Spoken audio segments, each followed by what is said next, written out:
안녕하세요, 잼블러입니다. 15억 원이 2월된 20패 72회차 경기 중 라리가 6경기 분석한 일부 영상에 이어 이번 2부 영상에서는 프리미어리그 8경기를 살펴보겠습니다. 끝까지 시청 바라고요. 나만의 감으로 픽하시어 대박의 행운을 가져가시길 바랍니다. 20패 72회차 첫 번째 경기는 프리미어리그 브라이턴과 리즈 유나이티드의 경기. 브라이턴은 현재 리그 13위로 최근 전적은 무승패 흐름을 보이며 경기마다 기복이 있는 모습인데요. 그래도 홈에서는 2승 2무로 안정적인 모습을 유지하고 있습니다. 브라이턴은 여전히 점유율 기반의 공격 축구를 유지하고 있는데요. 중원에서 공을 소유하며 빌드업을 통해 상대 압박을 풀어내는 데 능합니다. 또한 전방에서는 조르지뇨 루터가 중요한 역할을 맡고 있는데요. 루터는 지난 시즌 리즈에서 브라이턴으로 이적해 이번 경기를 친정팀을 상대로 재회전으로 치르게 되었는데요. 빠른 침투와 연계 플레이를 통해 팀의 공격 전개에 활력을 불어넣고 있습니다. 브라이턴은 홈에서 전방 압박과 짧은 패스 연계를 통해 상대를 밀어붙이며 초반부터 주도권을 잡으려 할 것입니다. 반면 리즈 유나이티드는 3승 2무 4패로 하위권에서 벗어나기 위해 절박한 상황인데요. 다니엘 파크 감독이 부임 이후 팀의 전술적 균형을 다듬고 있고 특히 수비진 안정화에 공을 들이고 있습니다.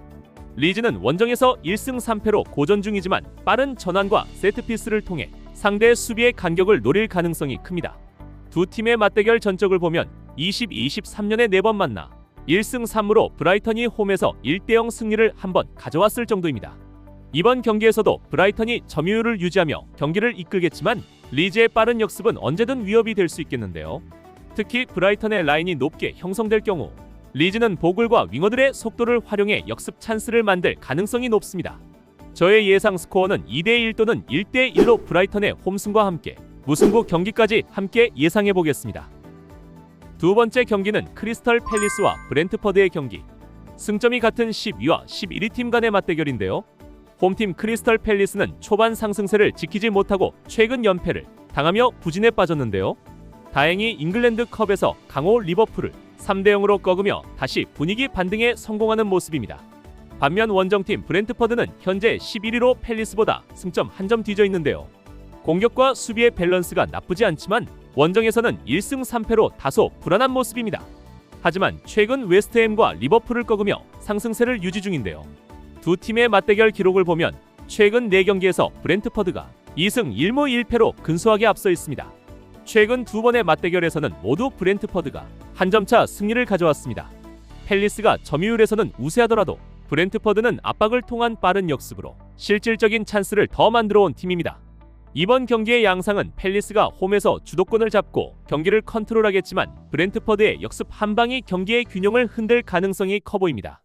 결과적으로는 양 팀의 공격 루트가 확실하고 수비도 안정된 편이어서 큰 점수 차는 나지 않을 것으로 보이는 가운데 30일 리버풀과 경기를 마치고 돌아온 크리스털 팰리스의 체력을 감안하여 1대2로 원정팀 브렌트퍼드가 승리를 가져가지 않을까 예상해봅니다. 세 번째 경기는 풀럼과 울버햄튼의 경기. 두 팀 모두 하위권 탈출을 위해 반드시 승점이 필요한 중요한 경기인데요. 홈팀 풀럼은 현재 17위, 2승 2무 5패로 부진한 시즌 초반을 보내고 있습니다. 득점은 9골, 실점은 14골로 득실차 -5로 공격 전개는 나쁘지 않지만 결정력이 부족하고 수비 라인 역시 실수로 실점을 허용하는 장면이 잦습니다. 최근 흐름은 한 경기 승리 후 4연패로 다시 하락세인데요. 그나마 홈에서는 2승 1무 1패로 원정보다 안정감을 보이고 있습니다. 하지만 최근 경기에서는 찬스를 골로 연결하지 못하면서 효율성이 떨어지는 점이 풀럼의 가장 큰 약점으로 지적되고 있습니다. 원정팀 울버햄튼은 현재 리그 최하위인 20위, 0승 2무 7패라는 암울한 성적을 기록 중인데요. 수비 전환이 느리고 중원에서의 압박이 약해 실점을 쉽게 허용하고 있습니다. 또 한 가지 변수는 새로 부임한 페레이라 감독 하에서 전술적 리빌딩이 진행 중이라는 점인데요. 경기의 전개를 예상해보면 풀럼은 점유율을 유지하며 세트피스와 측면 돌파를 활용할 것이고 울버햄튼은 황희찬의 돌파와 역습 한 방으로 찬스를 노릴 것입니다.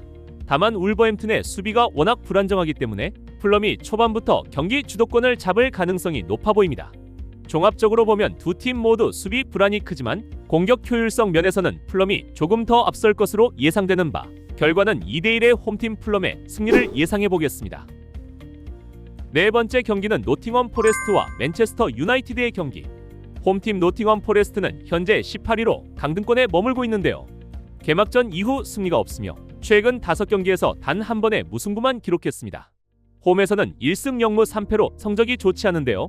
유일한 승리도 초반에 거둔 것입니다. 팀의 주 공격 자원인 타이어 아워니가 부상으로 전력에서 이탈하면서 공격의 무게감이 크게 떨어졌고 측면에서 돌파를 시도하는 모건 깁스 화이트에게 의존도가 높습니다. 수비 조직 전체의 완성도도 낮아 상대의 빠른 전환에 속수무책으로 실점하는 모습이 자주 나타나고 있습니다. 반면 원정팀 맨체스터 유나이티드는 현재 6위로 중상위권을 지키고 있는데요. 경기력은 꾸준하지는 않지만 결과는 그리 나쁘지 않습니다. 최근 5경기 중 4경기를 승리로 마치며 상승세를 타고 있는데요. 페르난데스 브루노는 여전히 팀의 중심으로 중원에서 경기 템포를 조절하며 세트피스와 전진 패스로 찬스를 만들어내고 있습니다. 두 팀의 맞대결 전적은 최근 5경기에서 노팅엄이 3승 2패로 우위에 있는데요. 하지만 지난 시즌 노팅엄이 상위권에 있을 때의 결과라 지금의 실력과는 차이가 있을 것으로 보입니다. 이번 경기의 흐름을 예상해보면 노팅엄은 수비적으로 라인을 내리고 역습을 노릴 것이며 맨유는 점유율을 높이며 전방 압박으로 상대를 흔들 것입니다. 하지만 두 팀의 전력차는 분명해 보이는데요. 노팅엄은 수비 전환 속도와 빌드업 안정성 모두에서 부족하고 공격의 창의성도 떨어집니다. 반면 맨유는 최근 득점력이 살아나며 자신감을 되찾았고 원정에서도 점점 안정적인 경기 운영을 보여주고 있습니다. 노팅엄이 홈에서 한 골 정도는 넣을 수 있겠지만 전반적인 경기 주도권은 맨유가 잡을 것으로 보여지는 가운데 저의 예상 스코어는 1대3 맨체스터 유나이티드의 원정승을 예상합니다. 6번째 경기는 토트넘 호스퍼와 첼시의 경기. 전통의 런던 더비답게 양팀 모두에게 단순한 승점 이상의 의미가 있는 경기인데요. 홈팀 토트넘은 현재 리그 3위로 득점은 17골, 실점은 7골로 득실차 플러스 10을 기록하며 리그 상위권 중에서도 수비 밸런스가 가장 안정적인 팀 중 하나입니다. 반면 첼시는 현재 리그 9위로 공격력은 좋지만 경기마다 기복이 있는데요. 최근 전적은 패패의 승패, 즉 좋은 흐름과 나쁜 흐름이 반복되는 모습입니다. 두 팀의 최근 맞대결은 첼시가 사전 전승으로 우세하지만 이번 시즌 경기력만 놓고 보면 토트넘이 훨씬 안정적입니다. 경기 양상은 토트넘이 전방에서 강한 압박으로 주도권을 잡고 첼시가 역습과 중원 점유로 균형을 맞추는 흐름이 될 것으로 보이는데요. 종합적으로 보면 토트넘의 승리 가능성이 약간 더 높지만 첼시의 전방 압박이 효과적으로 작동한다면 무승부 가능성도 배제할 수 없어 보입니다. 저의 예상 스코어는 2대1 토트넘 승 또는 1대1 무승부입니다. 승무패 72회차 8번째 경기는 리버풀과 아스톤빌라의 경기. 현재 승점이 같은 7위와 8위 팀이 만났는데요. 홈팀 리버풀은 현재 리그 7위로 5승 0무 4패를 기록하며 승률은 높지만 패배가 많아 순위가 다소 내려가 있습니다. 최근 전적은 승패 패 개막 초반 상승세 이후 급격히 흔들리고 있는데요.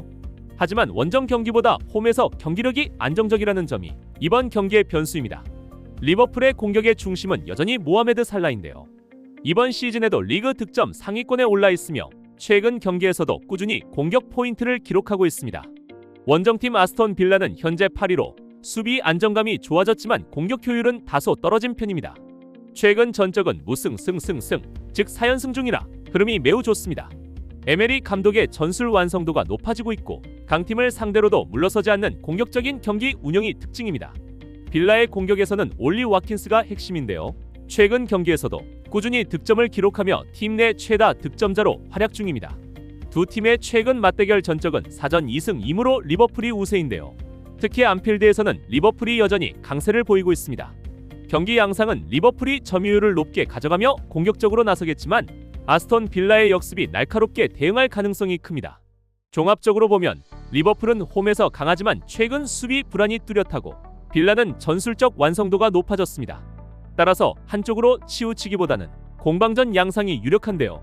리버풀이 살라의 결정력으로 승점을 가져갈 수도 있지만 빌라의 상승세와 와킨스의 득점 감각이 만만치 않아 막판까지 결과를 예측하기 어려운 경기가 될 것으로 예상하며 저는 2대2 무승부를 예상해보겠습니다. 11번째 경기는 웨스트햄과 뉴캐슬 유나이티드의 경기. 홈팀 웨스트햄은 현재 19위로 매우 어려운 시즌을 보내고 있는데요.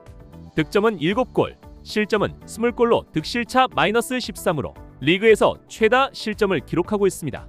최근 5경기에서 단 1무만 기록하며 4연패에 빠져 있는데요.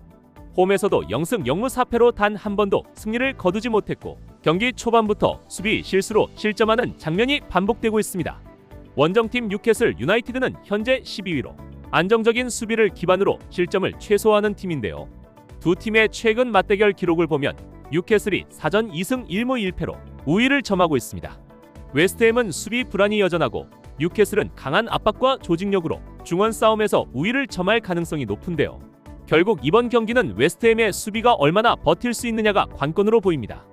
뉴캐슬은 측면 공격과 세컨드 볼 싸움에서 앞설 가능성이 높고 경기 후반에는 기마랑이스의 결정력이 승부를 가를 수도 있겠습니다. 웨스트햄이 홈에서 간헐적으로 반격하겠지만 뉴캐슬의 전술 완성도와 공격 효율이 한 수 위로 보이는 경기입니다. 저의 예상 스코어는 0대2 뉴캐슬의 원정승입니다. 13번째 경기는 맨체스터 시티와 본머스의 경기. 홈팀 맨체스터 시티는 현재 5위 5승 1무 3패로 다소 들쭉날쭉한 시즌 초반을 보내고 있는데요. 득점은 17골, 실점은 7골로 득실차 플러스 10. 여전히 리그 최상급 수비력을 자랑하지만 득점 효율은 예년보다 다소 떨어진 모습입니다.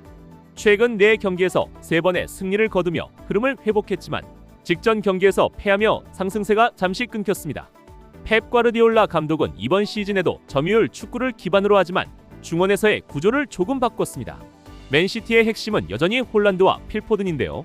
포든은 측면뿐 아니라 중앙에서도 활약하며 경기 템포를 조율하고 있습니다.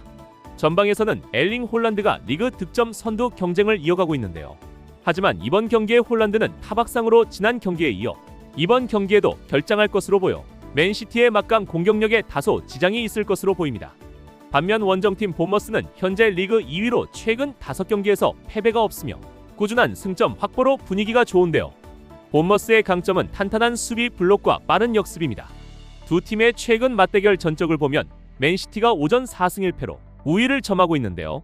특히 최근 2번의 맞대결에서는 모두 맨시티가 승리를 가져갔습니다.